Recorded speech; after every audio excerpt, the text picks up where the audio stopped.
오늘은 사도행전 6장을 보겠습니다. 사도행전 6장.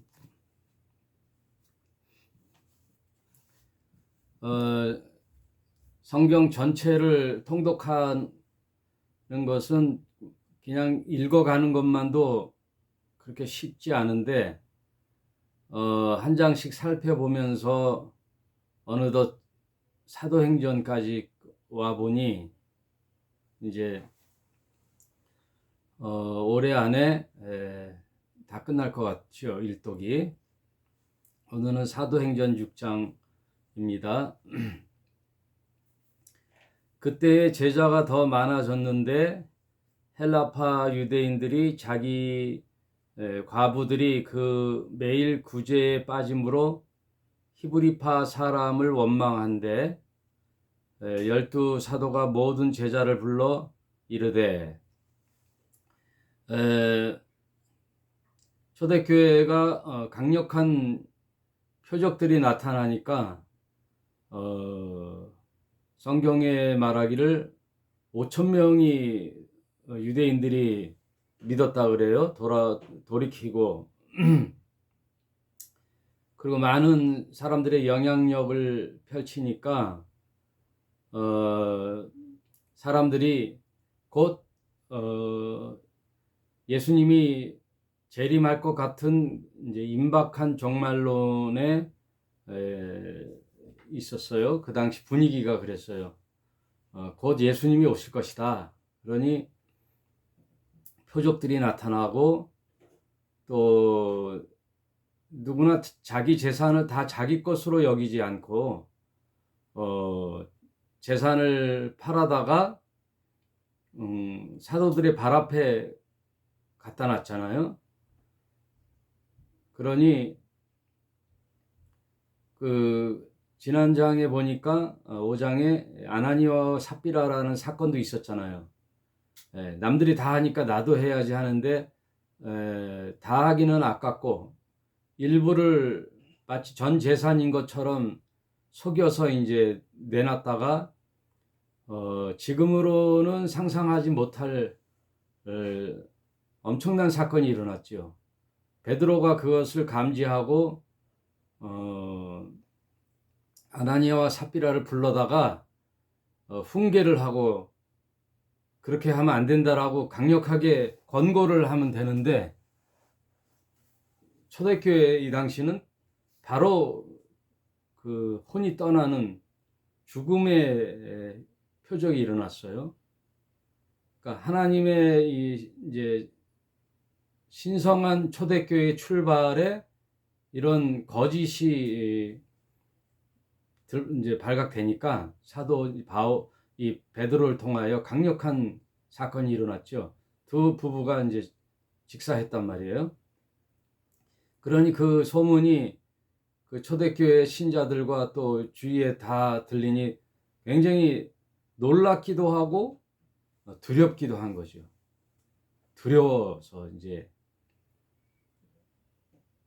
두려우면서 재산들을 다 사도들 앞에 갖다 놓고 이제 분배해서 생활도 하고 그러다 보니까 사도들이 거기에 또 많은 시간이 할애됐어요. 6장에 보니까. 근데 어떤 사건이 벌어졌냐면, 어떤 공동체든 교회든 이제 시간이 지나면 이런 사건들이 일어나죠. 헬라파 과부들이라는 것은 이제 이방인들의 과부하고, 또 히브리파 과부는 이제 유대인들의 과부들이죠. 이렇게 해서 분배를 하는데 뭔가 차별이 돼 있고 빠지기도 했나 봐요. 그러니까 이방인의 그 헬라파 유대인들이 홀대하게 됐는지 원망을 해서 그것이 막 이제 소란을 입히니까 12 사도들이 안 되겠다 싶어서 이제 모든 제자들을 불러 우리가 하나님의 말씀을 제쳐놓고 공개를 일삼는 것이 마땅치 않다. 이제 공개라는 것은 이제 나눠주는 거죠. 식량을 배급하거나 음식들을 이렇게 나눠주는 일을 사도들이 그걸 하니까 보기도 안 좋고 또 원망도 듣고 하니까 안 되겠다 싶어서 형제들에게 이런 얘기를 하는 거예요. 성령과 지혜가 충만하여 칭찬 듣는 사람 7을 택하라. 우리가 이 일을 저희에게 맡기고. 그 말은 오늘날 이제 집사 제도가 여기서 유래된 거예요. 집사 제도. 지금 김현희 집사님, 김중구 집사님, 박영미 집사님 이런 집사의 제도가 교회 내에 이런 살림을 맡아서 하는 그 신자들을 집사라는 임명을 줘서 특별히 그들로 하여금 그 일을 하게 했단 말이에요. 그러면 오늘날 교회에서도 보면 목사님들은 사도라고 하겠죠. 목사님들은 이제 말씀, 이제 성경 말씀 풀어주고 또 기도하고 예배 인도하고 이런 일은 목사가 하고 이런 구제하는 일은 집사들이 한다. 이제 그 얘기예요. 근데 집사들의 자격이 뭐예요? 성령과 지혜가 충만하여 칭찬 듣는 사람 7명을 택했어요. 이 초대교회. 초대교회 집사의 신분 정도는 거의 사도급이에요. 오늘날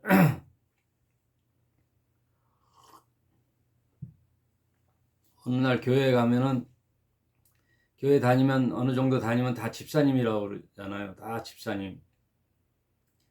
여기서 말하는 집사님들은 안수 집사님을 얘기하는 거죠.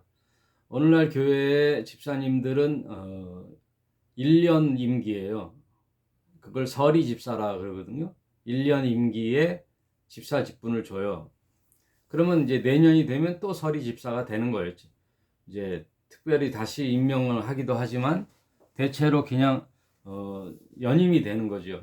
집사님 계속 집사가 되는데 큰 과오가 없는 사람들이 5년이 지나면 이제 안수 집사라는 여기도 보면 안수를 하거든요. 4절 우리가 기도하는 것과 말씀 전하는 것을 전무하리라 하니 온 무리가 이 말을 기뻐하여 믿음과 성령이 충만한 사람 스테반과 빌립과 브로고로와 나가노루, 디몬, 바베나, 유대교에 입교한 안디옥 사람 니골라를 택하여 이렇게 7명을 택하여 사도들 앞에 세우니 사도들이 기도하고 그들에게 안수하니라. 이때도 이제 안수를 했어요. 그래서 오늘날 교회도 안수 집사님은 이제 항존직이죠. 안수를 했다는 것은 이제 임명을 하는데 매년 이제 1년 임기가 아니라 죽을 때까지 이제 안수 집사가 되는 거예요. 그리고 그 자격은 장로가 될 수 있는 자격이 되는 거예요. 그래서 안수 집사 지나고 또 과오가 없이 무흠이라 그래요. 이제 그 교회법에는 무흠 5년이 지나거나 또 다른 교단마다 그 조금씩 틀린데 어느 일정한 시간이 지나면 장로의 직분을 주죠. 그러니까 일반 신자에서 바로 장로가 될 수가 없어요. 서리 집사에서 안수 집사, 안수 집사에서 장로 이렇게 되는 거예요. 이제 여자들도 마찬가지로 맨 처음에는 이제 그 교단마다 좀 틀리지만 이제 권찰이라는 제도가 있어요. 권찰. 막 신임 이제 신자로 와서 열심을 내는 사람들에게 권찰이라는 임명을 주고 권찰을 몇 년 하다 보면 이제 또 권사가 되는 거예요. 이제 권사는 바로 안수 집사와 같은 레벨의 신자들. 이제 여자분들에게 장모를 주는 교단도 있지만 대체로 여성들은 권사로 이렇게 오래 봉직을 하죠.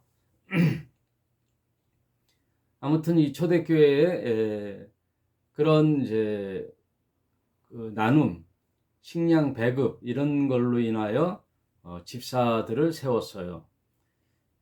근데 그 중에 특별히 스데반이라는 안수 집사가 굉장히 예, 신실하고 능력이 출중했나 봐요. 8절에 스데반이 은혜와 권능이 충만하여 큰 기사와 표적을 민간에게 행하니,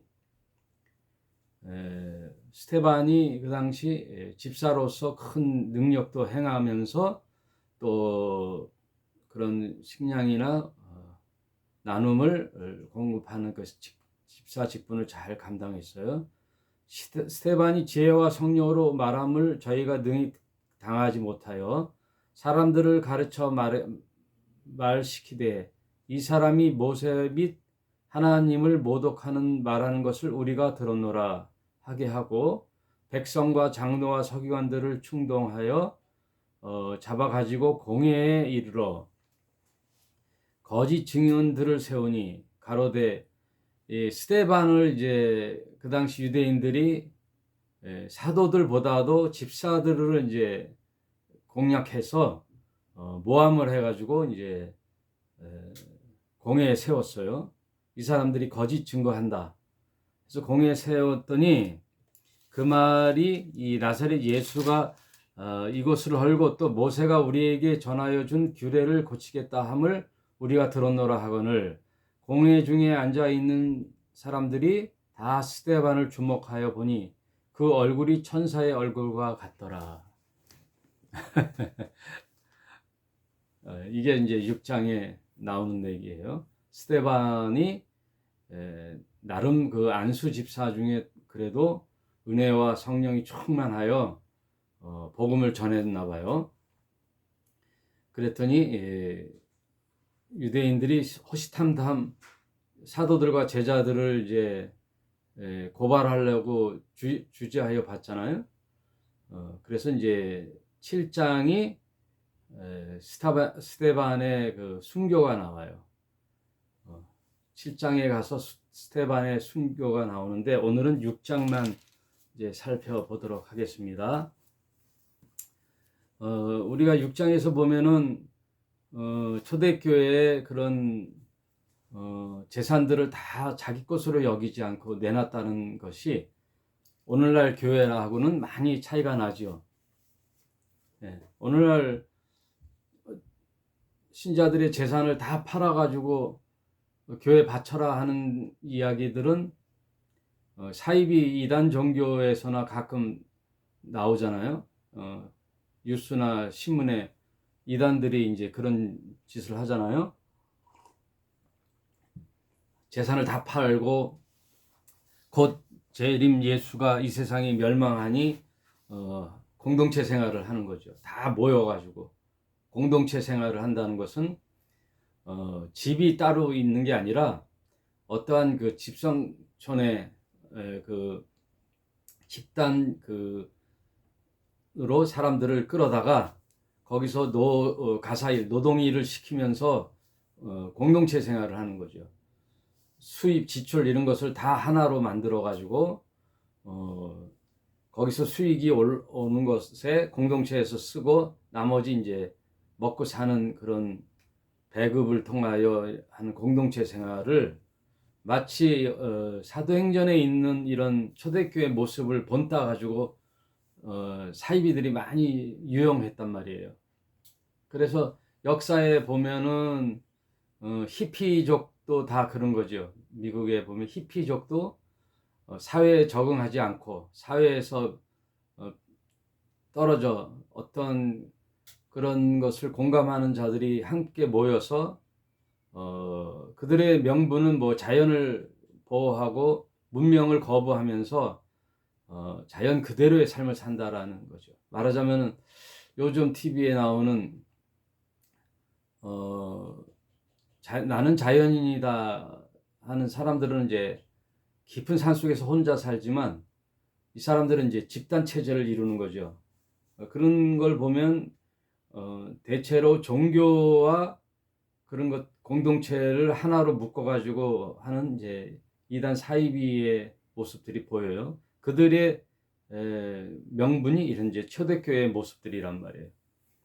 다 자기 재산을 자기 것으로 여기지 않고 공동체에 다 헌납해서 그걸로 집단 생활을 하면서 삶을 영위했는데, 그 당시는 곧 예수님이 오실 테니까 그걸 준비하기 위한 그런 분위기와 사상들이 팽배했단 말이에요. 곧 올 것처럼 했고, 그리고 사도들을 통하여 큰 표적들이 일어나니까 그들에게는 그런 초대교회 생활이 전부였을 거란 말이에요. 그거를 이제 현대 교회에 접목시켜 갖고 하는, 그래서 많은 무리를 일으키는 것들이 교회 역사상에 많이 나타났어요. 우리 대한민국에서도 그런 이단 사이비의 종파들이 많이 나왔죠. 몇 년 전만 해도 어느 기업에 그 유람선을 띄우는 무슨 기업에 그 집단 체제 그 거주지를 습격했더니 그 천장 다락방에서 엄청난 시체가 발견됐었죠. 그들이 그 이단들의 종말을 그런 모습으로 비추기도 하고, 아무튼 집단 삶을 살지 않아도 어떤 교주가 있어가지고 그들의 삶에 완전히 매몰되게 하는 그런 모습들이 간혹 나타나요. 오늘날도 많이 나타나죠. 그게 다 사도행전 6장에 나타나는 이 초대교회 모습들을 모방해서 나오는데, 하나님은 이제 시대마다 상황마다 다르죠. 지금 현대교회에서는 지금 초대교회처럼 해야 된다 이런 말은 없어요. 그럼 우리가 이걸 왜 어떻게 읽어야 되느냐? 본질을 보는 거예요. 그 초대교회 상황에서 오늘날 교회에 이제 적용해가지고 우리가 내 삶에서 어떻게 적용하면서 살아야 되는가, 그 얘기를 이제 해주고 싶은 거예요. 지금 현대 교회는 상황이 다르지요.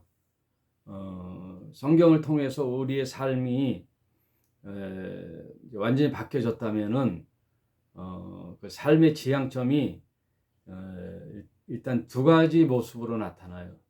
하나는 복음에 대한 이제 수용, 예수가 전하는 하나님의 진리의 말씀인 복음에 대한 수용, 그리고 그것이 가장 근본적인 거죠. 교회란 복음 전파가 근본이에요.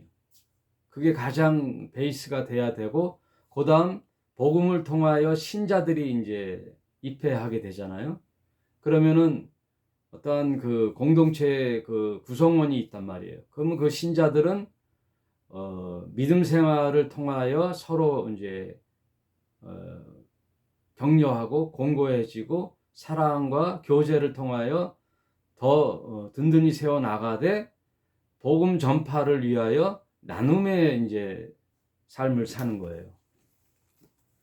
그러니 교회는 본질적으로 복음 전파와 하나님 말씀을 배우고 익혀서 나의 믿음을 확정짓는 그 일을 하고, 두 번째는 그런 신자들이 모였을 때 그 신자들의 삶 속에 가난한 사람이 없는가, 힘든 일이 없는가를 살펴보고, 먼저 신자들을 향하여 나눔을 하고, 그 다음 세상을 향하여 어려운 분들, 그런 가난한 사람들, 또 나눔이 필요한 사람들을 찾아가서 헌신하고 봉사하고 상생하는, 도네이션하는 그런 나눔의 삶을 이제 말하자면 양면을 가는 거죠. 교회는 복음 전파가 없이 나눔만 한다면은 안 되는 거죠. 그거는 이제 사회복지제도가 되는 거예요. 교회가 이 일에 중점을 두는 교회가 많죠. 사회에 봉사하고 헌신하고 가난한 자를 구제하고 노동자를 대변하고 이런 일들을 하는 교파나 종파들이 있어요. 그래서 그거를 중요시하는 종파가 있는 교파가 있는가 하면 이제 예배와 교회, 기도와 말씀 공부에 또 집중하는, 그래서 반면에 이 나눔에 대한 것을 소홀히 하는, 자기 교회의 부흥만을 위하여 매진하고 헌금하는 모연 돈은 다 그 성전이라고 하는 건축에 또 다 하다못해 그동안 성도들이 낸 헌금이 상당액이 됐다면 그 돈으로 어떤 모임의 건물을 짓고 이런 것까지는 또 이해가 되는데, 예를 들어 성전 건축을 한 10억 들어가는데 준비한 돈은 한 3억 분이 안 돼. 근데 성전 건축을 해야 부흥한다라는 그런 목회자의 그 고집 때문에 성도들을 하여금 뭐 건축 헌금을 많이 내게 한단 말이에요. 하다못해 작정을 하게 하고 부담을 주고 막 해서 빚을 져가지고 성도들이 낸 건축 헌금 또 모자라가지고 은행에다가 대출해갖고 한단 말이에요. 왜? 헌금은 계속 들어올 거니까 대출 받아가지고 교회를 져놓으면, 그래도 번듯하게 교회를 져놓으면 주위에서 또 전도하기 수월하다 이거예요. 이사 오거나 그러면은 사람들이 그 교회에 오기 쉽단 말이에요. 그래서 뭐 자동으로 부흥하기가 좋단 말이에요. 이게 하여튼 교회의 성장 세미나 같은 데 가보면 다 이런 식이에요. 뭐 아파트 전도법, 뭐 교회 성장 세미나에 가보면 어떻게 하면은 교회를 성장하게 하는가, 그런 것을 배운단 말이에요. 그럼으로써 이제 교회에는 많은 상처를 주고 문제들이 많이 발생했지요. 한국 교회가 80년 이후에 폭발적으로 부흥했는데, 부흥하면서 또 많은 상처들을 입고 분란들이 많이 일어나서 뭐 교회가 분리되고 쪼개지고 목사를 내쫓고, 또 교회가 반으로 쪼개서 우리 교회, 네 교회 뭐 마당에서 드리고 교회 안에서 드리고 막 두 파로 갈라지고 막 하는 일들이 많이 있었단 말이죠. 오늘날 교회가 그런 면에서 이제 다시 한번 돌아보는 계기가 돼야 돼요. 저희 희락의 교회에서도 지금은 코로나 이후에 방송을 위주로 이제 예배를 드리고 이렇게 있지만, 사실 이것도 그러면 대안이냐? 아니라는 거예요. 저는 어디에 정해놓어 있지 않다는 거죠. 형식적인 예배가 아니고 삶이 예배다, 이런 게 한참 많이 떠돌아 다녔잖아요. 다 모여서 어떤 형식적인 일정한 툴을 통하여 드리는 예배만이 예배가 아니고 삶이 예배가 돼야 된다, 삶이 예배다를 강조하다 보니까 형식적인 예배가 잘못됐다라는 또 그런 양면성이 있어요. 그래서 오늘 제가 추석 연휴에 뭐 길게 얘기할 수는 없고, 마침 사도행전 6장에 나타난 초대교회 그 본질이 뭐냐, 아까도 말씀드렸듯이 예수 그리스도의 십자가의 죽음 그리고 부활이라는 생명을 얻고 영생을 얻는 구원에 관한 복음 전파, 예수의 복음 전파, 이것이 교회에서는 본질적인 사명이에요. 말씀을 전하고 그리스도의 도를 전하여 그들이 구원받게 하는 영혼 구원이 1차 목표고, 그 다음 영혼 구원이 된 자들에게 신앙생활을 계속 지속할 수 있게끔 할 수 있는 어떠한 제도, 그들은 신자들을 또 돌보고 케어하는 데 있어의 나눔, 돌봄, 구제, 이런 것들이 중요하단 말이에요. 그리고 믿지 않는 자들에게 그런 구제를 통하여 또 복음 전파를 할 수 있는 수월함이 있잖아요. 그래서 저희 교회도 초창기에는 화요일마다 우리 사모가 머리 깎아준 미용사들을 이제 3명이 와서 어르신들 머리 깎아주고 또 점심에 국수를 대접하고 그걸 매주 했단 말이에요. 그 전도로. 또 노방에서 커피 끓여주면서 전도도 해보고 다 할 건 다 해봤다 이거. 몇 년을 그걸 했죠. 하다가 이제 결정적으로는 코로나가 되면서 이제 방송 목회라는 새로운 방법을 이제 터득했는데 그걸 시도해 보는데 이 방송 목회만이 또 다는 아니라는 거죠. 하나의 방법이죠. 방송이라는 것이 유튜브를 통하여 우리가 복음을 듣고 말씀을 접할 수 있는 아주 유용한 수단이잖아요. 이런 과학과 문명이 복음 전파하는데 아주 유용하단 말이에요. 유튜브가 너무 유용하고 좋지요. 그러나 이게 또 다는 아니라는 거죠. 그래서 어느 정도 일정한 이제 시간이 지나면 지금 이제 교회를 얻어서 해보지만 그 매달 모이는 이런 모임 말고 이제는 이제 한 내년 정도에 어떤 공동체 모임 장소를 얻어서 모여서 드리는 예배를 또 생각하시는 분들 그것을 통하여 말씀 듣고 신앙 훈련을 받는데 유용하다면은 그것도 하는 거죠. 그렇다고 매주 와야만 한다. 어떤 그것을 규정을 한다라면 다시 또 돌아가는 거잖아요. 뭐 주일 성수, 공예배 참석 그게 아니고 이제 성숙한 크리스찬으로서 방송을 통하여 한 3년 훈련을 받아봤잖아요.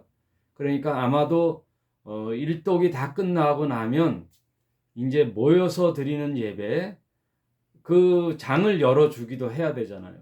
그 장도 열어주고 또 매주 못 오면 내가 원하는 날에 올 수 있는 그 사람도 자유롭게 예배 드릴 수 있는 그럼 본질은 뭐냐? 어떠한 수단과 방법을 통하든 복음이 전파되어야 된다는 거예요. 복음이 전파되는 거. 방송으로만 해서 내 신앙이 많이 나아졌나요? 뭔가 기존에 있었던 그런 고정적인 그런 관념, 기존 교회의 폐들은 이제 이해됐죠. 뭐 11조나 주일 성수나 뭐 건축이나 교회에 모여서 했었던 것에 성경에서 멀리 온 그런 폐단들을 우리가 알았잖아요. 알았다면은 이제는 기존 교회가 해왔던 그 전통 교회의 장점과 방송을 통하여 우리의 신앙의 핵심을 알았던 우리의 경험을 접목시켜서 가장 복음 전파와 사랑을 나누는 나눔의 구제의 봉사의 삶을 함께 병행해 나갈 수 있는 최적의 수단이 뭘까를 고민해서 그것을 받아들이는 게 저는 지혜롭다고 생각하거든요. 어떻게 하든 복음이 전파되어야 되니까요. 방송을 해서 모이는 데에 여러 가지 또 단점이 있더라고요. 방송을 하고 한 달에 한 번 모여서 드리는 예배에 대한 어색함 또는 하나님 말씀에 대한 미비함 또 여러 가지 그동안 기존 교회에서 해왔던 것에 익숙함에 대한 괴리감 이런 것들이 있었기 때문에 무엇이 성경에서 말하는 가장 훌륭한 대안일까를 계속 연구하고 시도해 보는 거죠. 그래서 사도들도 그랬잖아요. 해보니 이런 것이 낫겠다 싶어서 많은 형제들을 볼로 모아놓고 우리는 기도와 말씀 보는 데에 매진을 하고 7 집사를 세워서 구제하는 일을 맡겨야 되겠다라는 그런 대안이 떠오르듯이 오늘날 현대교회가 정통교회가 해왔던 여러 폐단들을 지우고 또 방송을 통한 예배의 본질을 또 한번 체험한 우리가 거기에 합집합의 가장 지혜로운 대안으로서의 교회를 한번 세워봐야 되겠다. 목사님, 나이가 너무 늦은 거 아니에요? 뭐 나이가 지금 100세 시대라고 지금 다들 그러는데 뭐 교회가 무슨 이제 정년이 뭐 돼 있잖아요. 교회는 그거는 이제 기존 교회고, 저는 이미 이제 교단도 안 속해 있죠. 이미 교단도 저는 이미 한 2년 전에 나왔단 말이에요. 교단에서도 나오고, 그럼 교단에서 나왔다고 해서 내가 이단 사입인가? 나는 그 전에 교단에 속했던 목사고 또 나와서도 똑같은 사람인데 여러분, 그런데 뭐 조금이라도 뭐 아쉬운 게 없어요, 저는. 그리고 또 누가 뭐라 그래도 거기에 뭐 하나님이 인정해 주시면 그것이 족하지, 사람이 인정한다고 되는 건가요? 5장이 나오잖아요. 5장. 5장 38절에 내가 너희에게 말하노니 이 사람들을 상관 말고 버려두라. 이 사상과 소행이 사람에게서 났으면 무너질 것이요 만일 하나님께로서 났으면 너희가 저희를 무너뜨릴 수 없겠고 도리어 하나님을 대적하는 자가 될까 하노라. 모든 것이 사랑으로서의 나왔다면은 무너질 거고 없어질 거고, 모래성에 쌓은 성처럼 사상 누각이 되어 참 쓸쓸히 흩어지겠지만, 이게 하나님으로부터 나왔다면은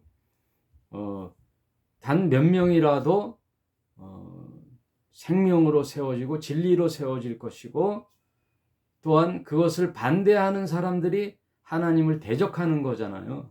그러니까 어느 교회를 비판하거나 무엇을 대적하는 데에 아주 조심스러워야 되죠. 그러니 우리 교회도 스스로 돌아봐서 무엇이 가장 성경에서 말씀하시고 하나님이 원하는 교회의 모습이 될까를 연구해보자는 거죠. 단 10명이 모이더라도, 뭐 단 3명이 모이더라도 저는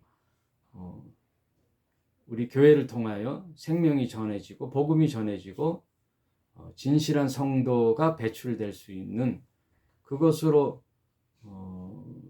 제 생애를 보낸다면은 저는 뭐 만족하고, 그래서 이 성경 통독 요한계시록까지 다 끝마치고 난 후에